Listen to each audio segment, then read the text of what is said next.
Hey, it's Friday. Let's have a cocktail with Anna Glavinsky. Anna Glavinsky here, and The Spirit of the Rainforest is a stunning new book by Dr. Rosa Vasquez Espinoza.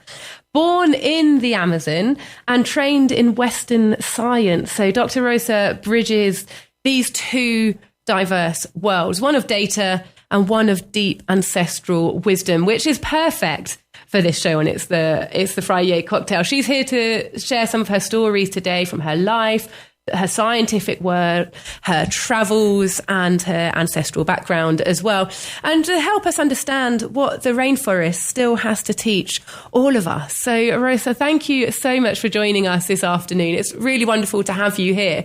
Where are you right now at this moment? Hi, Anna. So lovely to be here with you. Thank you for the invite. Such an honor. I'm in the UK right now. Ah, you're in the UK. So what's the weather like? Got to ask the question. It's actually quite really nice. It's sunny and we're on the countryside, so the views are lovely. I'm based in the UK now, but of course I'm so often in Peru with all of the science and exploration work we do. The UK must be so different, even if you're in one of the most countryside-y parts of the UK, must be so different from where you grew up in the Amazon. Can you just give us a contrast to what the landscape is like? Yeah, absolutely. I grew up in Peru and I spent so much of my childhood between the city, the Andean mountains, and the Amazon rainforest. And in the wild, in places like the Amazon, you always have to be mindful, right? Of if you're stepping on a pile of brown leaves, you have to be careful that there are no hidden snakes. If you are touching a tree, you have to watch out for killer caterpillars.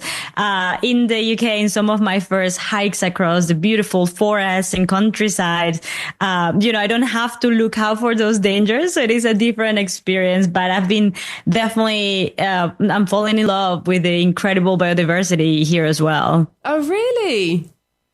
Yeah, I think the flowers, the diversity in the flowers that that emerge at the different times of the year because of the varying seasons. We don't have, a deep winter in South America, in the Amazon. And so I think that does lead to other forms of life, which I do always appreciate. I think it's finding the beauty in the small details that give me hope.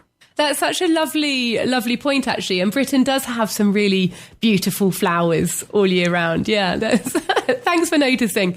And your grandmother was a healer, so also surrounded by the Amazon, by the rainforest. What does that mean, and how do you relate that to scientific studies today?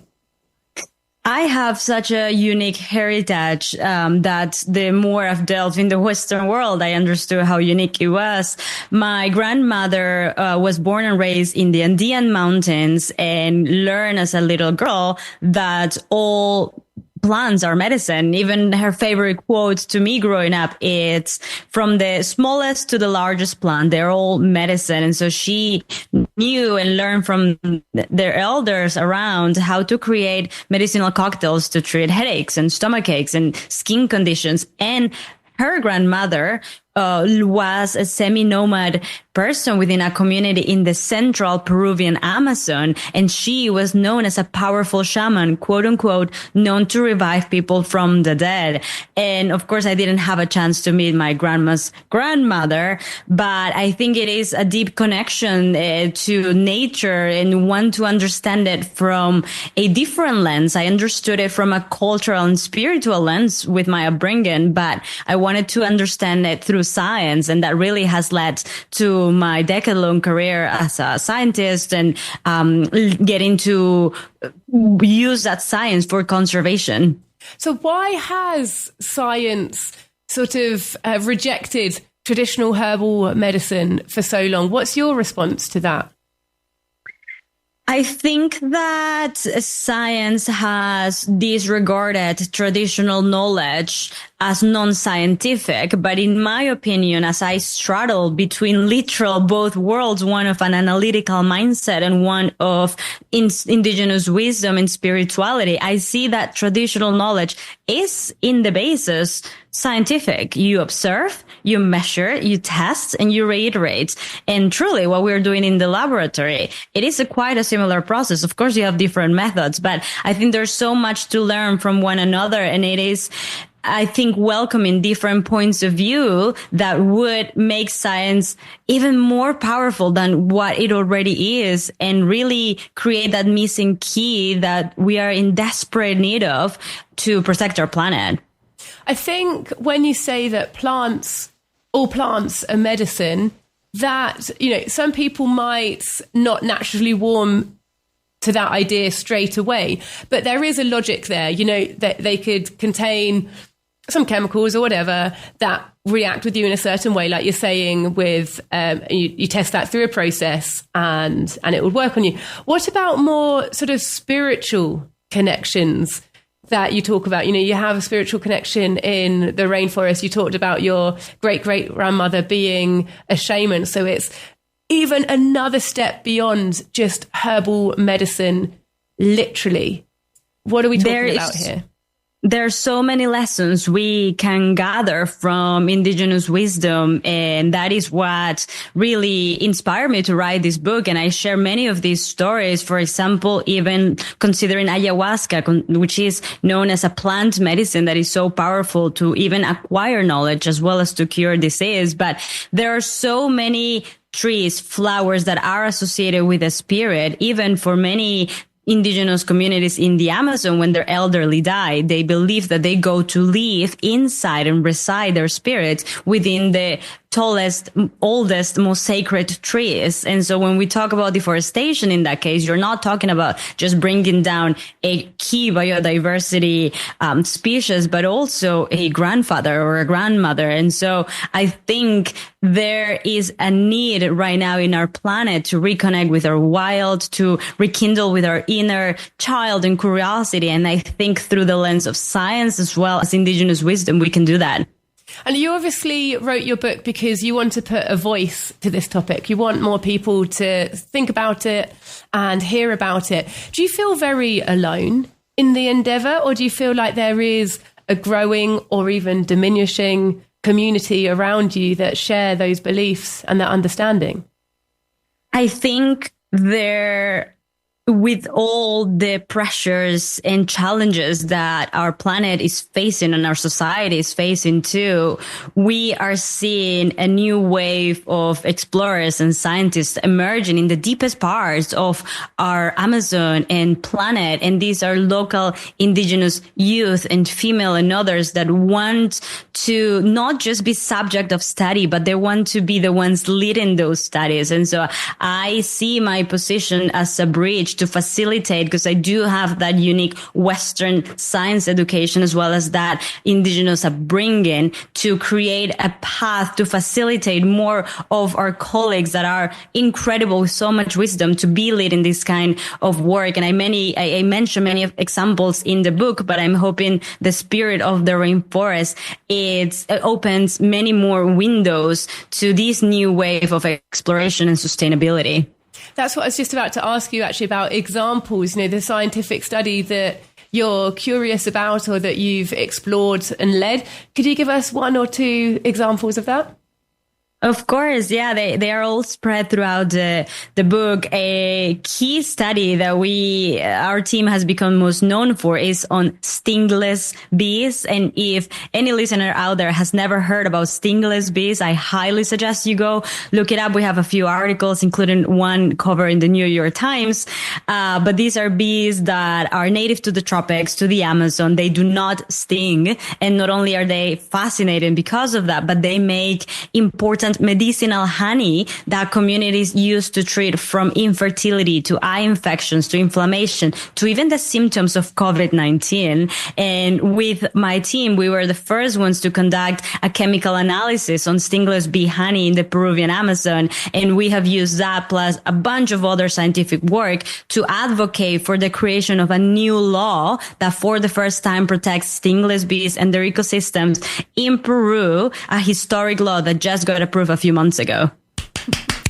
Oh, fantastic. That really is something to be proud of, like actually making waves there. Well done. And just from an anecdotal point of view, your experience of taking the ayahuasca, well, over here we call it a drug. I don't know whether to you it's an experience or there's another word that you use for it, but it is sort of famous. People even from the West go on holidays specifically to take part in rituals and take this drug. Could you tell us, about it anecdotally? Ayahuasca in the Amazon, it's a plant medicine. So it's a powerful teacher and a powerful spirit. And so that is the approach and perspective that the relationship that people have with this specific plant. It is actually one of the ways that people use to acquire knowledge. So how do people in the Amazon know what plant to go to treat a specific disease? Of course, by telling stories, the elderly to the younger ones, but also through the visions and dreams that they acquire through ayahuasca. We can talk extensively about the scientific and neurological aspects of that, but ultimately there is a strong spirituality component to it. And I'll just give you a sneak peek, and I mentioned this in chapter 11 particularly. I had a wild experience and I consumed it as a way to get closer to the medicinal perspective of local people. I became a black jaguar in a dream in the ayahuasca, and I was able to smell medicinal plants, and that led me to think about scientific work in a way that I hadn't before, which is now leading to really exciting new research. So I think there's so much that we don't know that we can learn from. Absolutely. God, sounds fascinating. How important is the Amazon? It's like one of the most biodiverse places on the planet. They say it's the lungs of planet Earth.